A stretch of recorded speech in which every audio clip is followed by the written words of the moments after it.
Relational operators. Relational operators are blocks of commands that direct the code based on the relation between two variables or values.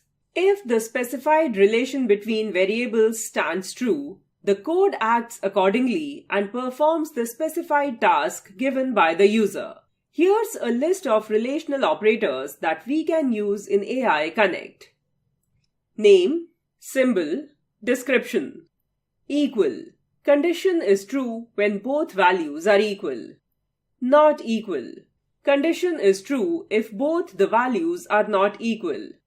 Strictly less. The condition is true if the left value is less than the right value. Less than or equal to.